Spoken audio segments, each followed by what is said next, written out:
Pagluluto tayo ngayon ng garlic buttered shrimp kasi birthday ngayon ng mami ko. She's celebrating her 72nd birthday in heaven. So, I know she's happy na ito yung lulutuin ko kasi every time na umuwi ako sa Pilipinas, laging ito yung pinapaluto niya sa akin. Yup!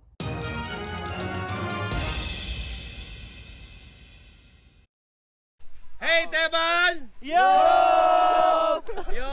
Go, go, go! Yup! Umpisa natin ang ating garlic buttered shrimp. Naglagay lang tayo ng mga 2 tablespoons ng butter at first.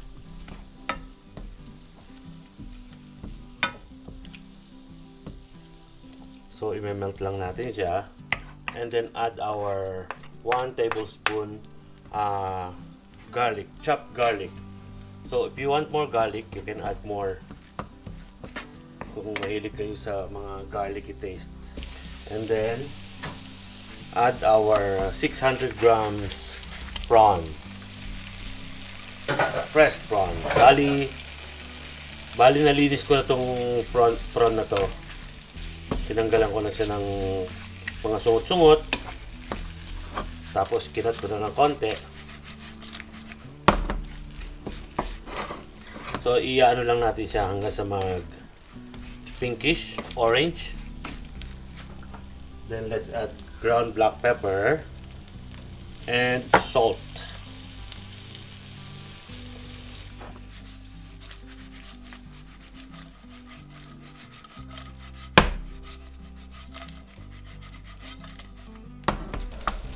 So, after about 2 to 3 minutes, pinkish na siya.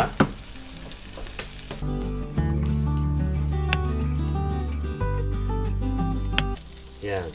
Set aside our prawns.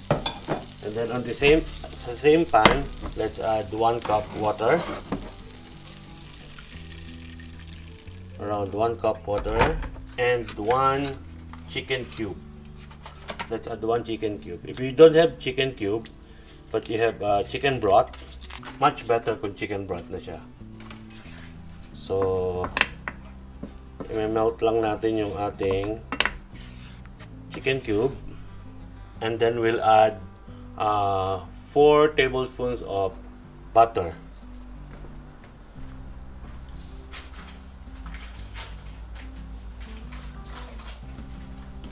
So earlier we've already used 2 tablespoons of butter. So here we'll add another 4. Kasi for me, for every 100 grams of prawn, I put 1 tablespoon of butter. Since it's 600 grams, so yung total butter natin is 6 tablespoons. So let's melt it.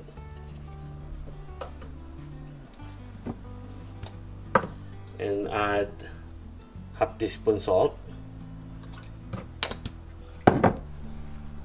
And then black pepper again.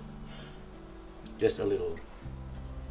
And then later on, kailangan natin ng chopped parsley just for toppings. And then, let's add 2 teaspoons white sugar and half of a lemon juice. Only juice of half lemon.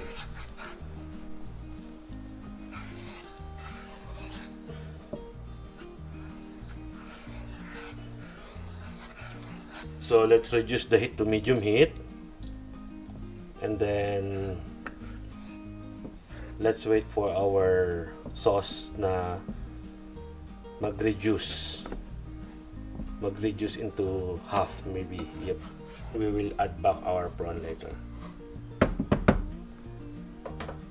Ayan, after about 3 to 4 minutes, nag-reduce na yung sauce natin. So, let's add back our prawns. Kung mapapansin nyo, nag-add ako ng sugar kasi ang gusto ng mami ko yung sweet. Pero, you can add maybe half teaspoon of chili powder para may konting kick ng anghang. So, cook lang uli natin siya for another minute para lang mag-integrate yung sauce sa ating prawns. Then, okay na siya.